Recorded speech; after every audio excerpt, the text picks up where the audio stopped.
This is Danny Frank for GNAT TV, and it's my pleasure to be doing this particular show from the Northshire Bookstore in downtown Manchester, Vermont. As we all know, Northshire Books is probably one of the finest, if not the finest, independent bookstore in the United States of America. It's a great place of leisure and pastime and knowledge, and it's a reservoir of very great authors who come here and visit here. And it's my pleasure to welcome Amity Shlaes. Amity, thank you very much for being with us. Amity is the author of a brand new book on Calvin Coolidge, and I believe I'm your first customer at Northshire Books here. Amity. Yes, sir. So, Amity is in Vermont in her role as a trustee at the Calvin Coolidge Birthplace and Museum, right? Also, she's well known first for her editorial work at the Wall Street Journal for many years, and she is a columnist for both Bloomberg and a contributing columnist for Forbes magazine. That's right. That's right. So, Amity, before we discuss this brand new book, which has gotten a lot of attention, I wanted to spend a minute or two on a book that you wrote about 3 years ago about the Great Depression, The Forgotten Man, a new history of the Great Depression. And that book got a lot of attention, was reviewed by the Wall Street Journal and the Times. Can you tell us a little bit about that? Thank you, Danny. The Forgotten Man is a history of the 1930s, and it basically is a story about how they broke it, how they broke the economy, what policy went wrong in the 1930s. And this book, Coolidge, is about, it's the prequel. It's about how they fixed it, because in the early 20s, the U.S. economy was poor, and yet the 20s became a great decade. The curse became a blessing. But The Forgotten Man was specifically, the thesis was government intervention made it worse, whether through Hoover or Roosevelt. So that's a markets-oriented interpretation. And this one says the absence of government intervention made it better. And what was interesting about your book on the Great Depression, it came out sort of at the peak of the Great Recession. No, actually it came out in 2007, a year before. Okay. It came out in good times. Okay. But the paperback, perhaps, Yeah. 2008. Yeah. So Calvin Coolidge, he as president, he was one of, I believe, two presidents that were born in the state of Vermont. It would be Chester Arthur. Yes, right? Glad I passed that test, yes. But neither one had careers really in Vermont. Right? Yeah, yeah. In fact, Coolidge became the governor of Massachusetts. Why did he start his political career in Massachusetts instead of staying in Vermont? Well, that's what his father asked himself too. Why didn't you do it here? Because the Coolidges were in state government for a long time. Coolidge's grandfather, Calvin Galusha, was in Montpelier. His father went to Montpelier. There's Carlos Coolidge, who was governor of Vermont long ago, around 1848, like that, 1850. So why did he leave? Well, he left first of all to go to college. He went down the Connecticut River to Amherst College, and then he read the law in Northampton, Massachusetts. So that he became a lawyer there, and he built a practice, and so he rose. I think one answer is he wanted to be where there was, in the city, and Northampton was a city then. This was where he was from. Plymouth Notch was really the country. Now, back in that time, was Massachusetts as politically significant in comparison to Vermont the way it is today? It's much more significant politically as a state, much more influential. Did Massachusetts have that panache back then? Oh, of course. It had greater panache because it was more important relative to the rest of the nation as well. The West was not developed yet. So you can count the seats, the number of electors, the number of congressmen. You know, it had greater weight than it does now. Did Calvin Coolidge, did he have the ambition to be vice president and president someday?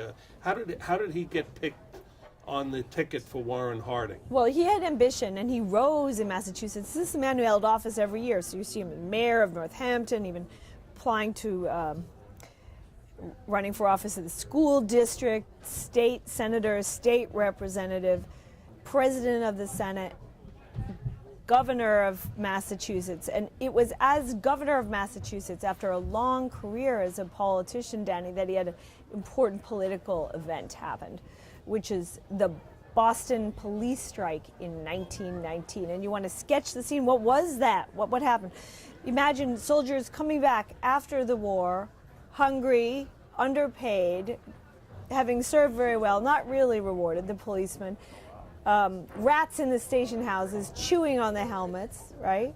And they said, well, we deserve a higher wage. We're going to go on strike. We're not going to affiliate with the communists, not us. We're going to affiliate with the reasonable AFL. And the governor and the politicians will understand because we deserve higher wages and we're not getting them. It was a very reasonable case, the substance of the strike.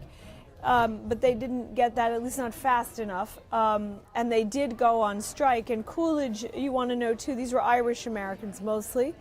Coolidge was famous for getting the ethnic vote. Then as now, the Republican Party was quite anxious to get the ethnic vote, or was worried about it would perish if it did not get, and he was famous in his party in Massachusetts for getting the ethnic vote. So these were his constituents, the policemen.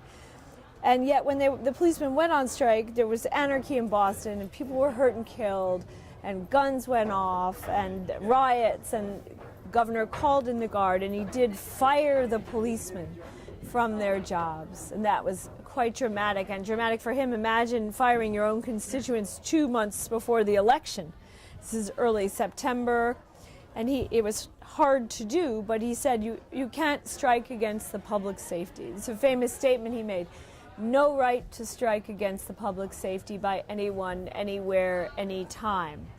He wrote a telegram to Gompers, the union leader, saying Samuel that. Gompers. To Sam Gompers. And that was dramatic, and he didn't know what the effect would be. And there are various interviews where he says, I don't know if I'm going to be reelected. My career might be over. But it was important in the United States because too much demands and too many strikes, and imagine real, true chaos in the cities, and the cities don't function. And President Wilson, watching and sort of had been fudging Danny on the same issue, came behind and after Coolidge and said that was right. I'm paraphrasing. And suddenly, wow, a governor of a New England state had upstaged a sitting president, Wilson, and the world looked at Coolidge and said, well, maybe it's right. Maybe the public sector, nurses, doctors, policemen, can't strike or shouldn't in that way. And we do sort of have a consensus now. We paid them better, they struck less, right, over the decades with the public sector. So this is very dramatic, and that was clearly, and he recognizes this in his autobiography, the thing that catapulted him to the national stage, made him a contender in the presidential choosing the candidates. And obviously, Governor Coolidge demonstrated he was a principled person, right? Versus, I mean, he put his principles over politics. He put his right? principles over his own popularity. And there was a second event that fall which got very little press, but it's important too. He had a mandate to cut back the government, which meant to shut down departments where his friends worked. He was a Republican politician. He knew all the offices, all these little sinecures, and he had to lay off a lot of dear colleagues. So people could see that he would cut budgets, even if it meant hurting his own political interest and his friends. And that impressed them, because sometimes you need to cut budgets even when you don't feel like it. So he got on the on the ticket of Warren Harding as the vice presidential candidate, right? That's right. He was nominated. Imagine a convention that you've heard of, the smoke-filled Sure. room in Chicago at the Blackstone Hotel and all that. And it was kind of a senator's club. They picked each other. Harding was a senator. They wanted to pick another senator. That was Lane Root, a progressive who was tough too. And that's how Coolidge was known from, I believe, Wisconsin.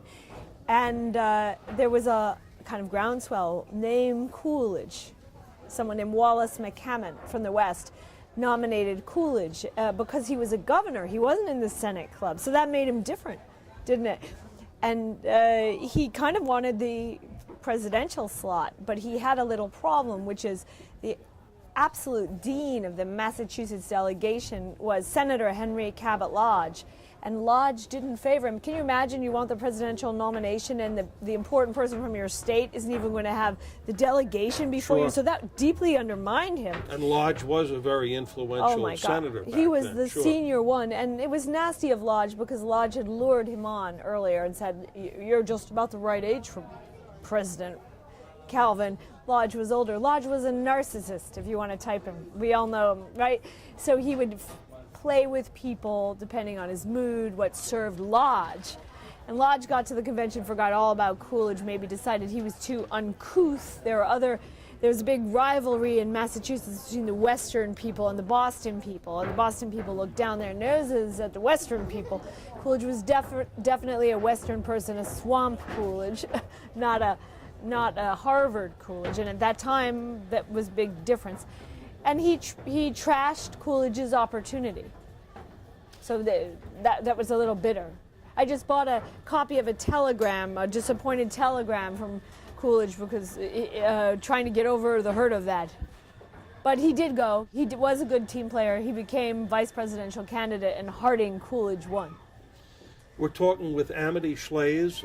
She has authored a brand new book on President Calvin Coolidge. It's published by HarperCollins.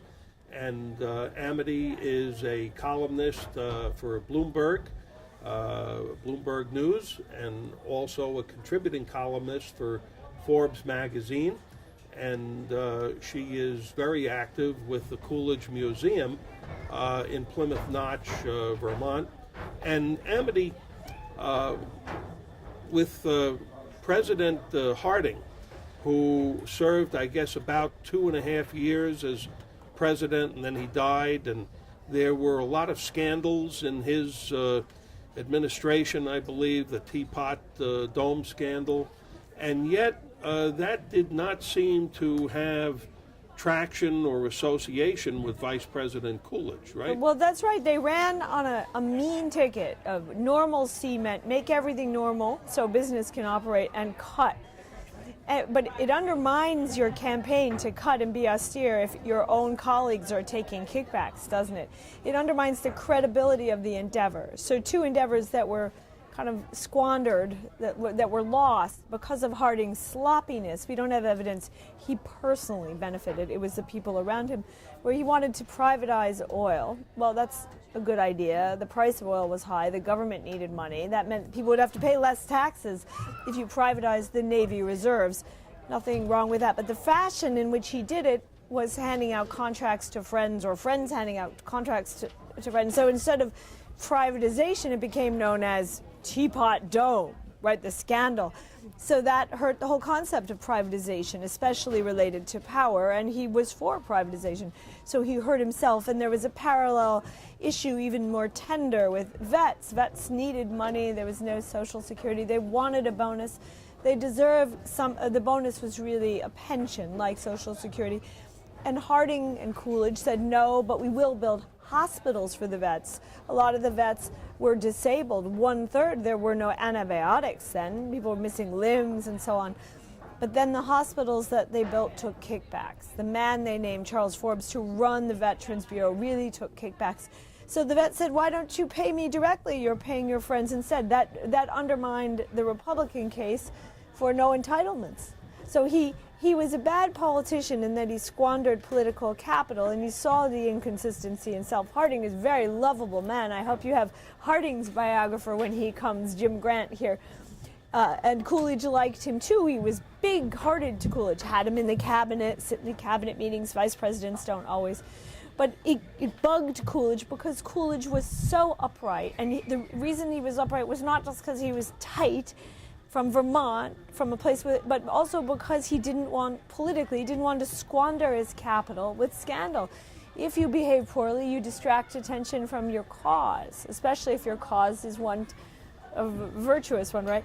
So he used to say, how I hate that morning gun. He'd hear the gun from the fort in the morning because he didn't know what happened each day, what bad news Harding would bring. And then unfortunately, Harding sort of did die of his own tragedy and inconsistency in the summer of 1923, and we had that famous swearing in by Coolidge's father right in Plymouth Notch. Which I'd like you to describe for our viewers for a little bit, that Well, I hope tender Vermont moment. I right? hope every visitor goes to the Calvin Coolidge Memorial Foundation and looks for Mr. Jenny from the state, or for Mr. Serra, who's the head of the CCMF, or the wonderful archivist Kate Bradley. It is a great place. And go look for Mrs. Yale in the cafe, because you can see where he was sworn in, basically. You can see the house and see how humble it was. You say Margaret Thatcher was born over a storefront. Coolidge was born beside one, and the church is very pretty, a multi-denominational church, actually. And you get an idea of how small it was. And one thing, I've been working with the notaries. We have the head of the Notary Association, Milt Valera, on the board in Plymouth Notch as well. We hope you'll all come in August when it's I think it's the 90th anniversary of this famous swearing. And his father swore Coolidge in on the strength of being a notary. And that we teach that, a lot of us are teachers, as quaint. It's not quaint at all. What they were saying is every man in America has a lot of power if he deals honestly in contract, man to man. A notary is a special thing because he presides over the contracts between man and man, or man and woman, one and one. And that at that level, a lot of our economy exists, whether we trust one another. I just received an email today from a state controller from another state saying how he wanted people to trust one another and honor people like notaries. So it wasn't just cute that his father was so small, and it was by kerosene, there was no telephone, they had to bring the telephone. They got word from Western Union, right? I think they got Wired? word from Bridgewater, I think. But is it, you know, this detail is very important to the Coolidge crowd. And they play a game catching the biographers in their errors, so I don't want to make one. But they brought a telephone in, a telegram was bought. It was handed to Mr. Coolidge, the father, John, who then called in the famous sort of croaky voice that the vice president then heard, and Coolidge knew right away when his father called Calvin like that something was on. It was the middle of the night, that they had word Harding was dead. And so he was sworn in fast, because we don't want to leave the country even for an hour without a leader.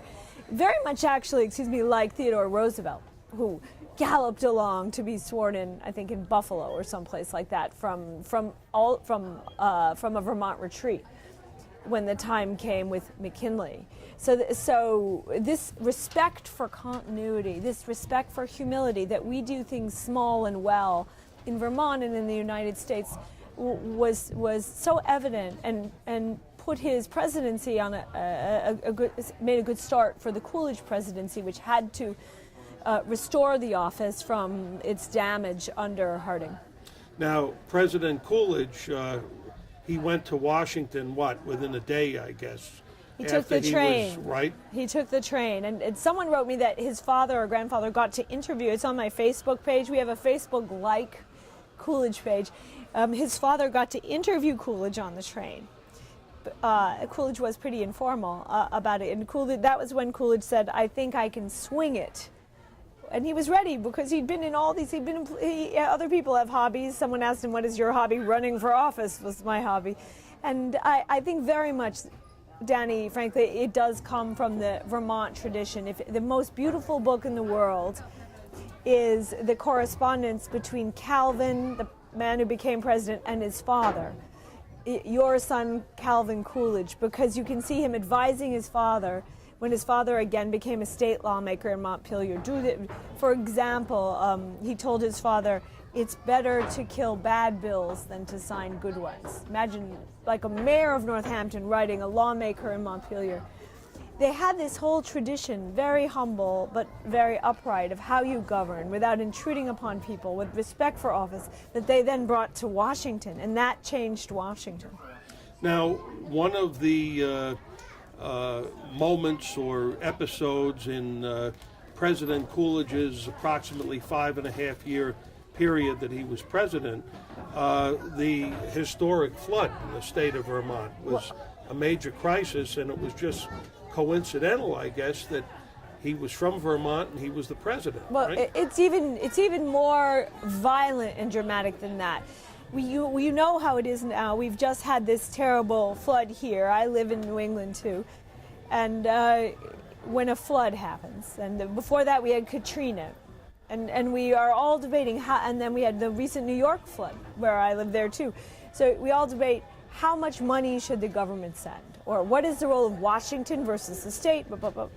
So in the U.S. in 1927, there was a terrible flood, a Katrina in the South, the Great Flood of the Mississippi, and I'm sure in this store is the book about that. There's a wonderful book about that flood. And Coolidge did not go down. Oh my goodness, the president, why didn't he go down? He's cold. Well, no, he didn't. He sent his Commerce Secretary down because he didn't. Herbert Hoover, because he didn't really believe it was the job of the federal government to bail out and rescue, and he thought it would cost too much money. We've really come 180 We've degrees, changed, right? Yeah, I'm trying to think. So that other book is just anyway. So Coolidge was criticized even then for that.